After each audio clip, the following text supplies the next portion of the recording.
negara kita ini ke depan. Ketika kemudian hasil pemilunya, kita sudah akan tahu hasilnya. Pasti orang yang berkuasa, atau punya kekuasaan, atau orang yang punya uang. Ini kan perlu menjadi catatan untuk kita semua. Lalu kebijakan apa, undang-undang apa yang harus kita periksa dalam hak angket? Saya kira banyak sekali. Tadi sudah dikatakan soal bansos. Itu ada kaitannya dengan undang-undang APBN. Bolehkah yang namanya untuk bansos itu ditarik ke depan? Urgensinya apa sampai 90 triliun?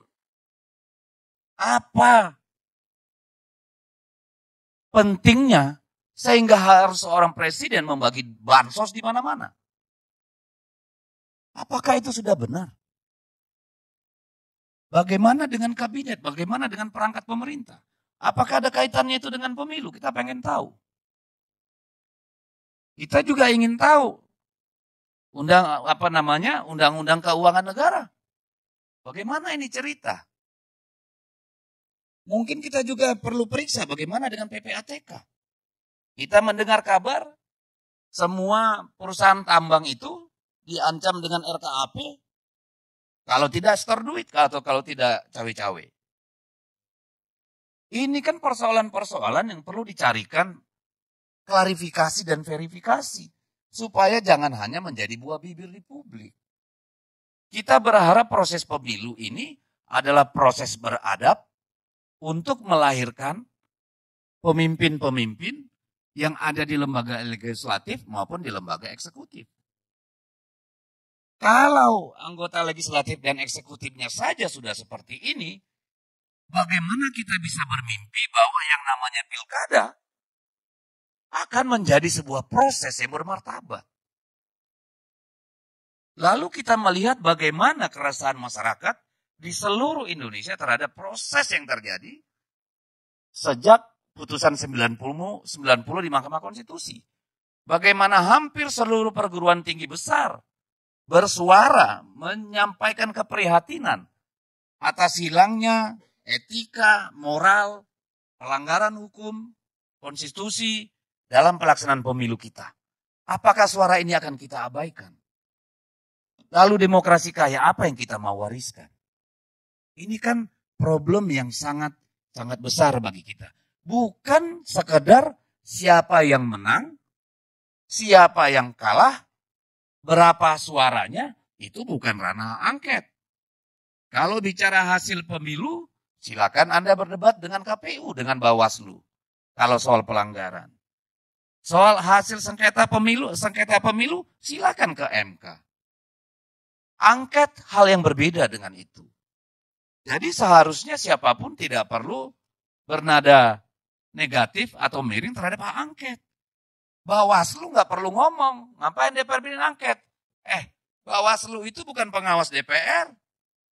DPR itu yang mengawasi Bawaslu. Ngapain juga KPU komentar? Karena DPR melaksanakan fungsinya secara konstitusi. Jadi terus terang, mungkin orang tidak berani ngomong. Kita tahu, sekarang hak angket ini berusaha digembosi dengan ancaman-ancaman kasus-kasus hukum. Kasus-kasus individu-individu. Ya seperti kebiasaan Pak Harto, kalau nggak bujuk, injak, kan begitu.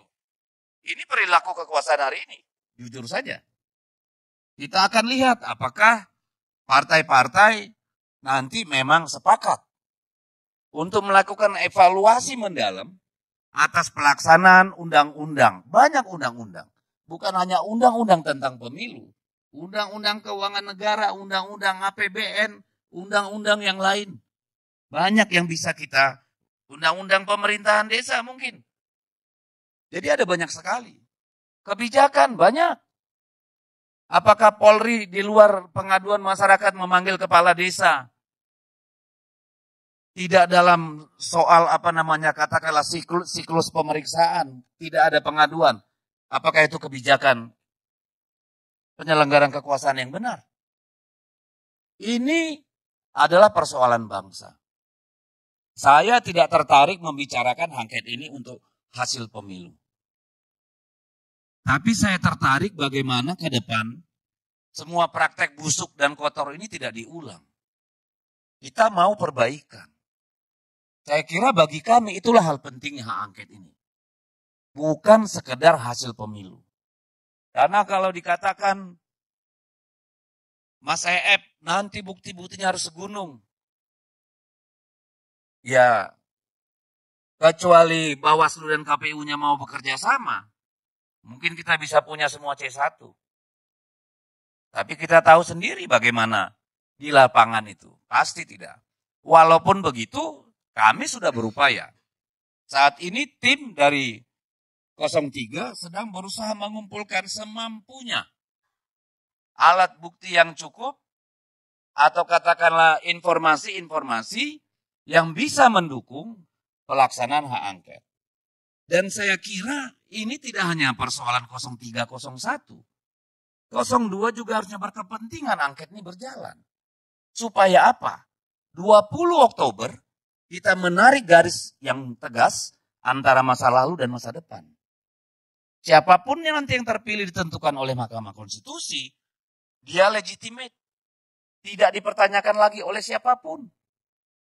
Biarlah segala yang terjadi sebelum 20 Oktober menjadi catatan kaki sejarah, tetapi menjadi rujukan untuk merancang masa depan yang lebih baik. Di sana sebenarnya tujuannya. Jadi kalau ada yang bilang 03 nggak puas, cuma dapat 17. Jujur saja, hasil di kami tidak seperti itu.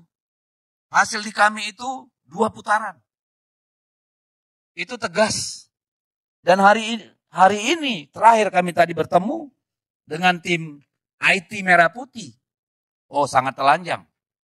It's very easy to untuk dibedah. Ya. Tapi nanti terpulang.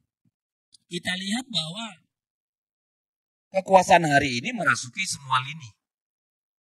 Ya, dan tidak hanya di cabang eksekutif, tapi juga cabang-cabang kekuasaan yang lain. Dan ini silakan boleh setuju atau tidak.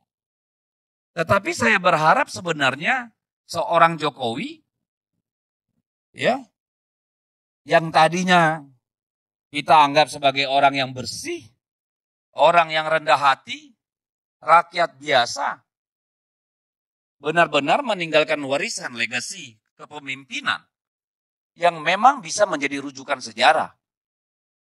Bukan noda hitam sejarah. Jokowi tinggal pilih apakah dia mau menjadi catatan hitam sejarah atau menjadi catatan sejarah yang keemasan.